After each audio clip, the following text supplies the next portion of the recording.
መጣይና ወጣ ይባላል ያገሬ ሰው ሲተርት። ጭራሽ ለምን ሂዴ ልጅህን አየህ ብላ ዋለች እኮ ውሽሚት ማለት ነው። ውሽሚት ነው ምላት እኔ እውነቴን ነው። ምክንያቱም በባልና በሚስት መሀል መታይ ገባች ስለሆነች ውሽሚት ናት። እውነቴን ነው የምነግራችሁ። እኔ እስከ ጥግ ድረስ አወራለሁ፣ ለማንንም አልፈራም። ምክንያቱም ትክክለኛ ነገር ስለሆነ ማወራው ማለት ነው። ጭራሽ ተኔ ተደብቀህ ልጅህ ሂደህ ልጅህን ታያለህ አለች እኮ እንዴ! ዘሩ ቀለጠ። ወዴት እየሄድሽ ነው እህቴ? ሴትዮ ወዴት እያመራሽ ነው? ወዴት እየሄድሽ ነው? አንቺ እኮ ነሽ ዘለሽ ሰው ህይወት ገብተሽ እየበጠበጥሽ ያለሽው ካወሽ ማለት ነው። ሰው ባል ላይ ጥልጥል ብለሽ ማለት ነው። ይሄንን ልታቂ ይገባል። እኔ ፈልጌውና ወደጅ አይደለም ችግር። አንተ ደግሞ ረጋ ብለህ አውራ፣ አትጩህ ማለት ነው። ረጋ ብለህ አውራ። ሁሌ እንዲጮህ ነው ዘላለም። አንድ ቁም ነገር የለም። አንተ ነህ ሰው እንደዚህ እነሱን እያባላቸው ያለ አይደል እንዴ? ተፈጥሯል ብለው ደውለው ይኸው እነሱ ናቸው። ሁሌ ምክንያት እየፈጠርክ እየነገርኳት ነው። ዛሬ ምናልባት ነገር ተፈጥሮ ይችላል፣ ግን ሁሌ ምክንያት እየፈጠርክ እዚህ ቤት የምትመጣበት ጉዳይ እንዴ? ምን ይሆንሽ ነው ሴትዮ?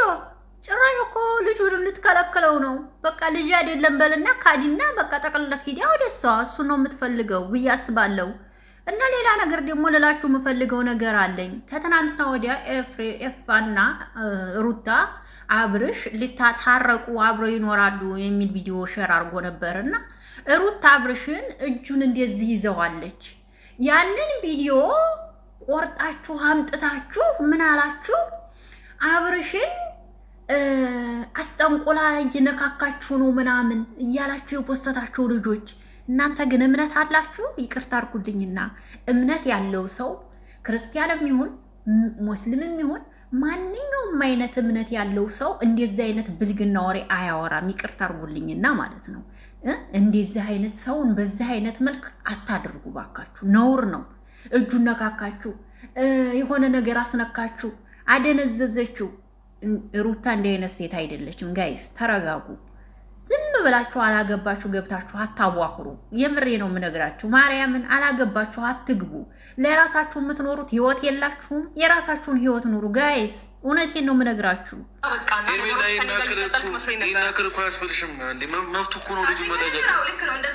ቱግ ቱግ አለች እኮ ጉድ እኮ ነው። ቱግ ቱግ አለች። ሰላም ጤና ይስጥልኝ ውድ የተከበራችሁ አድማጭ ተመልካቾቻችን እንዴት ናችሁ? ደህና ናችሁ? አለሁላችሁ። ደህና ነኝ እግዚአብሔር ይመስገን። ሰላማችሁ ይብዛ በያላችሁበት። ለዚህ ቤት አዲስ ከሆናችሁ ቤተሰብ ነው አብራችሁ ላላችሁ አመሰግናለሁ።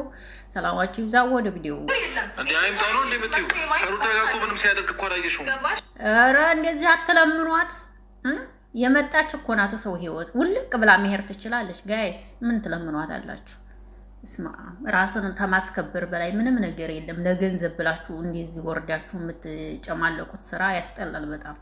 ስለዚህ እህቶቼ ለራሳችሁ ህይወታችሁ ኑሮ። እውነቴን ነው የምነግራችሁ። ሰውን ባልዋለበት አምጥታችሁ እጇን አንጥታችሁ መድኃኒት ይዛለች በእጇ መድኃኒት ልታረግበት። የልጁ አባት እኮ ነው። እናንተ ምን ሆናችሁ ነው? እንደዚህ አይነት ነገር የምታስብ ልጅ አይደለችም። ጨዋ ቤተሰብ ያላት ናት። ጨዋ ቤተሰብ ወልዶ ያሳደጋት ናት ሩታ። የሩታ ቤተሰቦች ማርያምን ስርዓት ያላቸው ናቸው። በዛ መልክ እንደዚህ ባታረጉ ነውር ነው። እንደዚህ የምታደርጉ ልጆች በጣም የምትገርሙኝ ናቸው። ግን በስደት ዓለም ነው ያላችሁት። እንደዚህ አይነት በልባችሁ ተንኮል እየሰራችሁ ስደት ነው ያላችሁት እናንተ። በጣም ትገረማላችሁ። በጣም ከሚባል በላይ ማርያምን የመናገር አልፈለኩም። ግን ሆነ ቦታ ላይ ብዙ ቦታ ላይ አይቼ ነው ሩታን ለመጣል ሞከራችኋል። ሩታ አትወርቅላችሁ መቼም ይሁን መቼም የምትወርቅ ልጅ አይደለችም ሩታ። የምትወርቅ ልጅ ብትሆን ሩታ ያን የነበረ የምትወርቀው። አትወርቅም ሩታ። ጀግና ጠንካራ የሚዲያ ሰው ናት። እናንተ ተደክማላችሁ እንጂ ብትዘቀዝቋት፣ ብታበላሿት፣ በፉልተር ብታበላሿት፣ ምን ብትሏት ሩታ ናት። ዛሬም ሩታ ናት፣ ነገም ሩታ ናት ማለት ነው።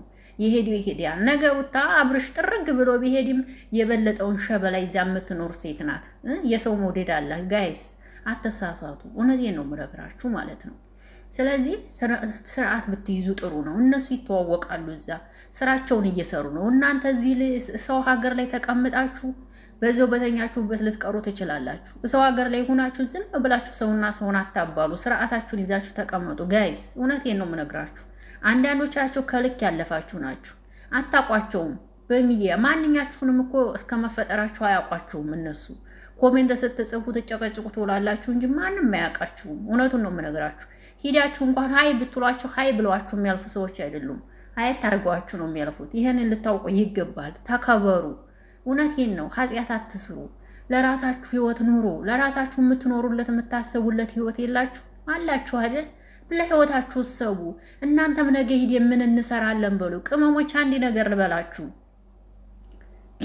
ተዚህ መቼም ዘላለም ሰው ቤት አታረጁም አይደል? አንድ ቀን ሀገራችሁ ትገባላችሁ ብዬ አስባለሁ።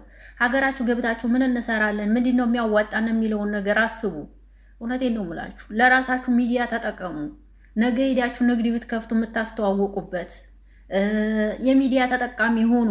ዝም ብላችሁ ሰውን እያመጣችሁ እኝኝ ባትሉ ጥሩ ነው ባይነኝ። እንዲህ እህትነት ነው የምመክራችሁ። የሚያዋጣችሁን ነው የምመክራችሁ። የምሬ ነው። ዘላለም ሰው ቤት የሰውን ኩሽና እንዲያጠብን የሰውን ሽንት ቤት እንዲያጠብን አንኖርም እኮ ጋይስ። አንድ ቀን እንሄዳለን አይደል? እዛ ሄዳችሁ ደግሞ ምንድነው የምንሰራው? ምንድነው የምናረገው? ራስ በራሳችሁ ተመካከሩ። ራስ በራሳችሁ ለራሳችሁ ሆኑ። እዚህ ጋር እነሱ ስራቸውን እየሰሩ የወር ደመወዛቸውን እየተቀበሉ ነው ያሉት። እነሱ ለ30 ደቂቃ ነው እንደዚህ የሚሆኑት። ከ30 ደቂቃ በኋላ ሁሉም አንድ ናቸው። ልንገራችሁ ብዬ ነው። ይሄን ለማለት ነው የመጣሁት። ከዚህ በላይ ማውራት አልችልም። ወዳችኋለሁ፣ አከብራችኋለሁ። መልካም ምሽት ይሁንላችሁ። አመሰግናለሁ። አብራችሁ የነበርኩኝ አቢ ነበርኩኝ። የቪዲዮ ከተመቻችሁ ላይክ፣ ሼር፣ ኮሜንት አስተያየት ማድረጋችሁ እንዳትረሱ። አመሰግናለሁ። መልካም ቆይታ። ግን መልካም ነገር እሰቡ ጋይስ።